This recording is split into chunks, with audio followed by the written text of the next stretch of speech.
19. Rite versus reality. Hebrews 9:13-17.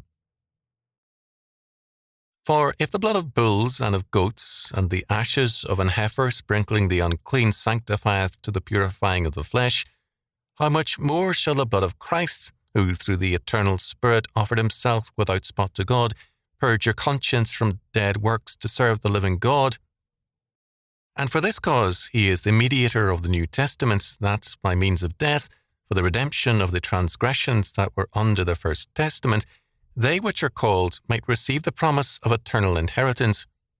For where a testament is, there must also of necessity be the death of the testator. For a testament is of force after men are dead, otherwise it is of no strength at all while the testator liveth. Hebrews 9:13-17. Hebrews is concerned with demonstrating the finality of Christ's work. The work that best characterizes Aaron's priesthood is repetition.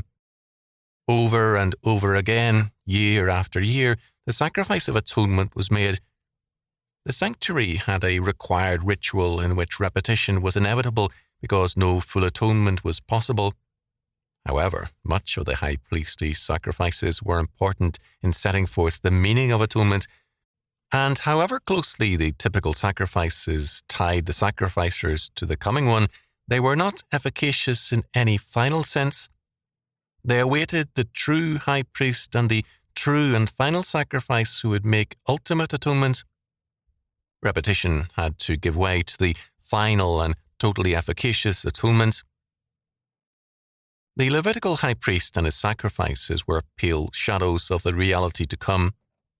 Liturgy can never replace reality.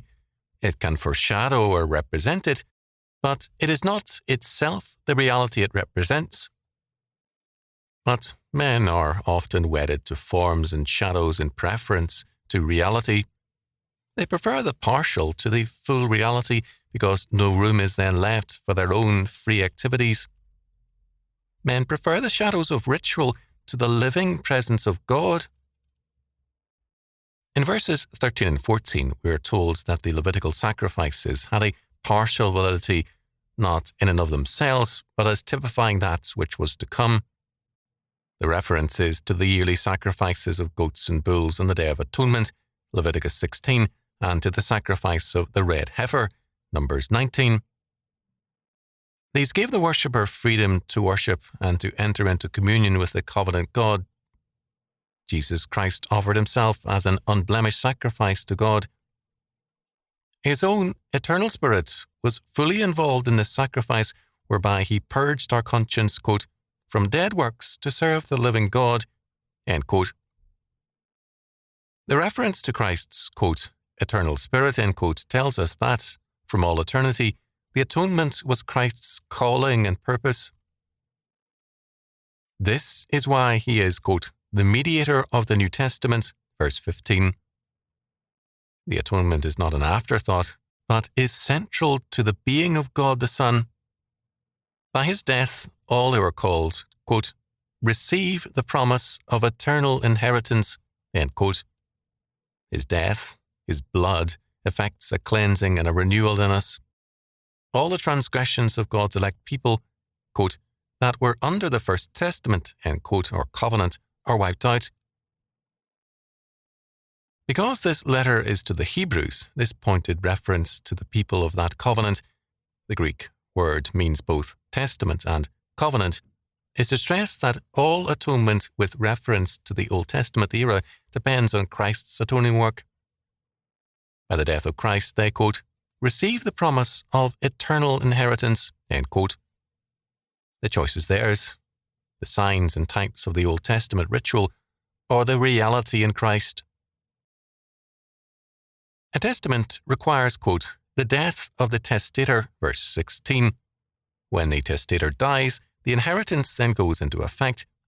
Without the testator's death, there is no inheritance. The death of Jesus Christ opens for us the will for his people. In Revelation, the opening of the Testament also opens up the great warfare to alienate the inheritance from Christ's people, a bitter but futile war. The force or legal status of a testament requires the death of the testator, verse 17.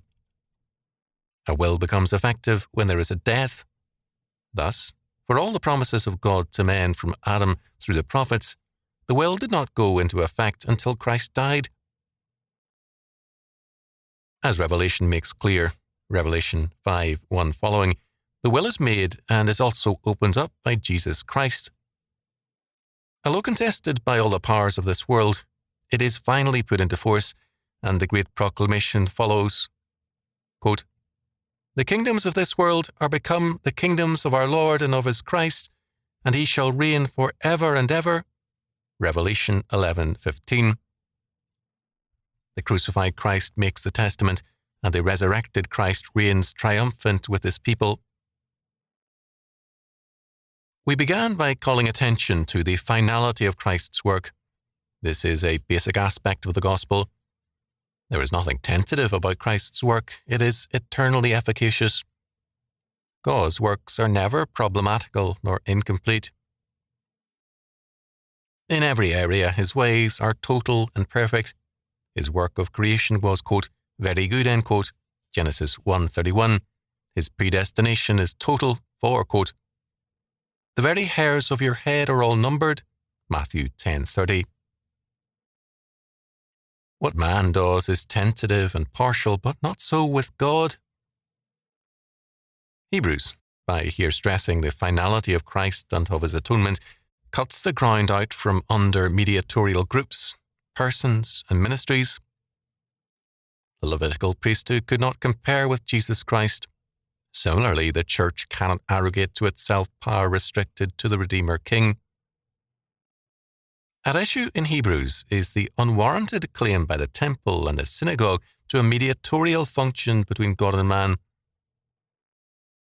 The Church, too, has at times exalted the institution over its Lord with devastating results. Instead of a people with clean consciences before God, we have then a weakened and a conscience-stricken people. The Church that exalts itself dishonours Christ.